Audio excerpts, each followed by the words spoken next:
नमस्कार, आओ मिलकर सीखे चैनल पर आपका हार्दिक स्वागत है। इस वीडियो में मैं लेकर आया हूं कक्षा 6 रसायन विज्ञान की दैनिक और वार्षिक पाठ योजना, जिसमें प्रकरण लिया है वाष्पन। इसमें शिक्षण बिंदु है वाष्पन, नमक निर्माण और वाष्पन के अन्य उपयोग। तो चलिए शुरू करते हैं। प्रेजेंट बाय आओ मिलकर सीखें।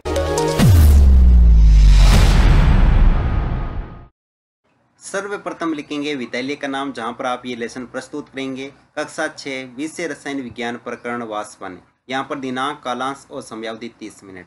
फिर टेबल बना करके एक तरफ लिखेंगे शिक्षण उद्देश्य, दूसरी तरफ अपेक्षित व्यवहारगत परिवर्तन। शिक्षण उद्देश्य में पहला लिखेंगे ज्ञानात्मक। इसमें लिखना है छात्र वाष्पन से संबंधित तथ्यों का प्रत्यस्मरण कर सकेंगे।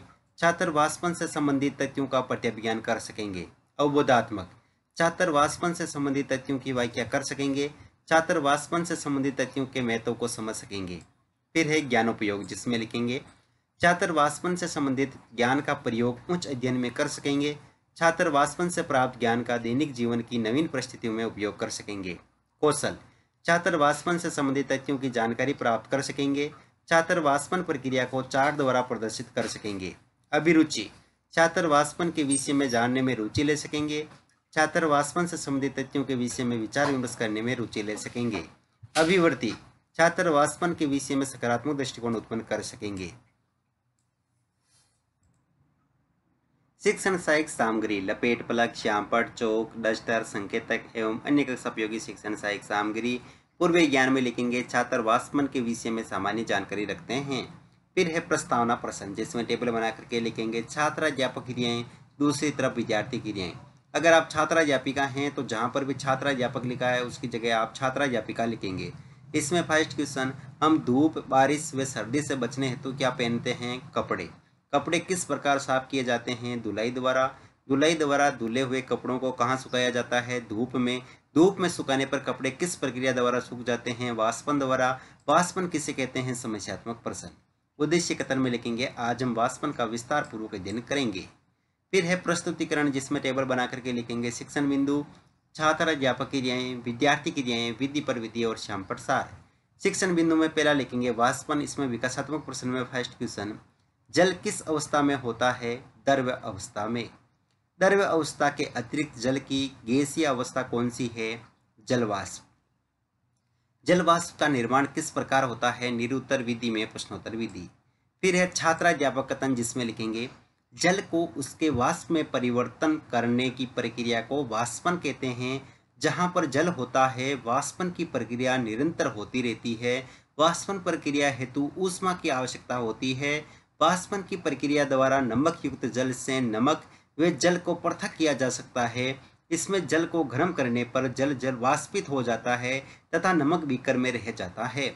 यह विद्यार्थी क्रिया में विद्यार्थी ध्यानपूर्वक सुनेंगे तथा मुख्य बिंदुओं को अपनी अभ्यास पुस्तिका में लिखेंगे। विधि में वाक्यान विधि। श्यामपट्ट सार में लिखेंगे किसी द्रव्य को उसी वाष्प में परिवर्तित करने की प्रक्रिया को वाष्पन कहते हैं।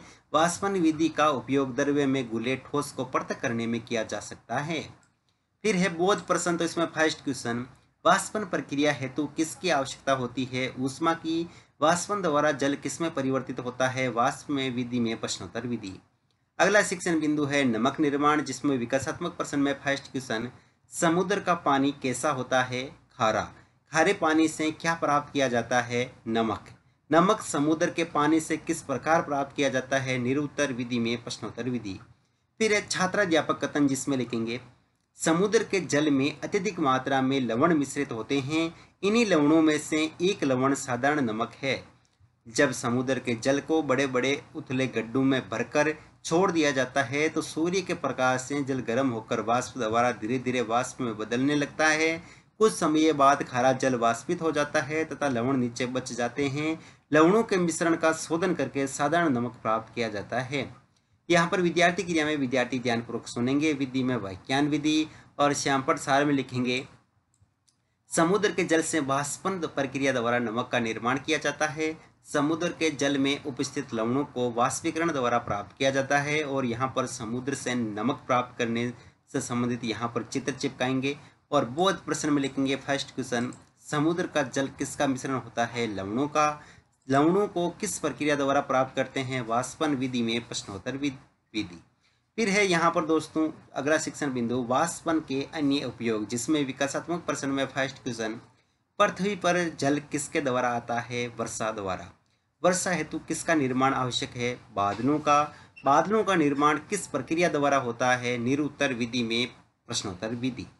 फिर है छात्राध्यापक कथन, जिसमें लिखेंगे जल के वाष्पीकरण से जलवाष्प बनती है। ये जलवाष्प ठंडी होकर बादलों का निर्माण करती है। इसी प्रकार वाष्पित होने वाले पदार्थों को वाष्पीकरण द्वारा या वाष्पन विधि द्वारा पृथक किया जा सकता है। वाष्पन द्वारा कपड़ों का सूखना, घड़ों में पानी ठंडा होना आदि सम्मिलित है। यहाँ विद्यार्थी क्रिया में लिखेंगे विद्यार्थी ध्यानपूर्वक सुनेंगे तथा मुख्य बिंदुओं को अपनी अभ्यास पुस्तिका में लिखेंगे।